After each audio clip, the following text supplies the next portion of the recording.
So, eco-driving is the term we use to cover the practices of energy-efficient driving, the type of behaviours that people would use to save fuel when they drive. So, things like not accelerating too harshly or acting early to acceleration events that are coming up in the road ahead, like taking your foot off the accelerator pedal and coasting down to a slower speed rather than accelerating all the way to like a red light and then slamming on the brakes right at the last minute.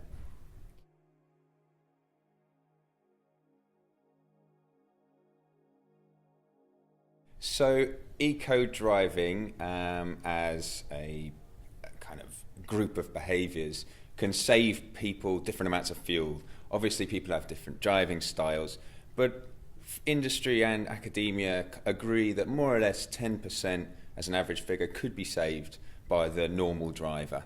And now some people are already quite efficient and other people are less efficient. So some people could save more than 10% when they drive of the fuel they use, whereas others maybe less.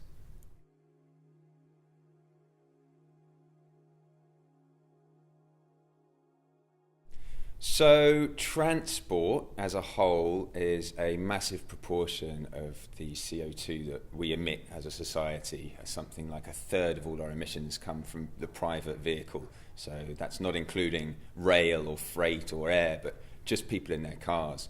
So in terms of the wider society, saving 10% of that, it's a start. We will need technology like electric cars and whatever the future holds. But it would have a huge difference. It would have a huge difference. If everybody tomorrow started eco-driving, then it would reduce a good proportion of the emissions we emit.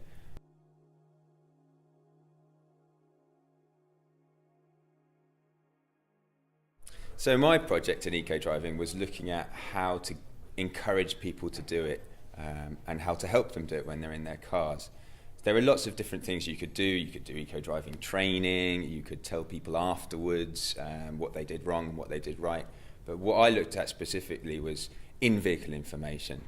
So the car is already a very visually dominated environment. There's lots of things that you need to look at for a start outside to make sure you're not going to run anybody over. So we were thinking, well, maybe we could give some information through different channels, like through sound or through vibration or force feedback or something like that. What I did in my studies was look at the differences between a visual signal, an auditory signal, and a vibrational signal put through the accelerator pedal to encourage people to do these coasting behaviours and to discourage people in accelerating too harshly.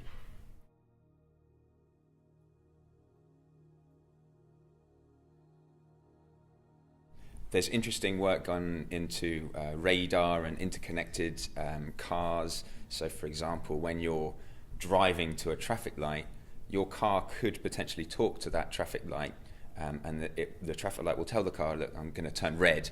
There's no point in you accelerating.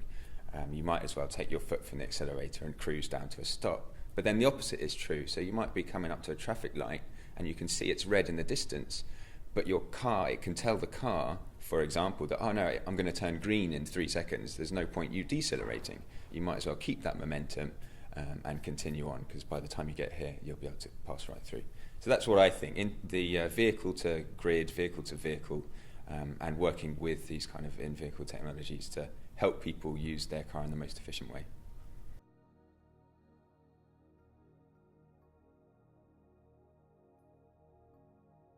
So with driverless cars and autonomous vehicles, they will be able to drive at the most efficient sort of profile anyway, because you're taking the human out. I think what would be more important when we have autonomous vehicles is that they talk to each other.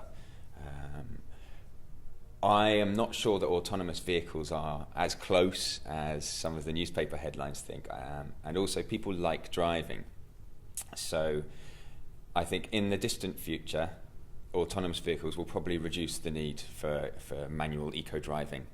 But this is something that we can do now. So autonomous vehicles will require a lot of investment in technology and will take time. Eco-driving is something you could do today. without any investment of technology and really without any much investment of money. A bit of training doesn't cost much, but an autonomous vehicle costs a lot. So yeah, it's something to do today rather than autonomous vehicles, which is kind of tomorrow.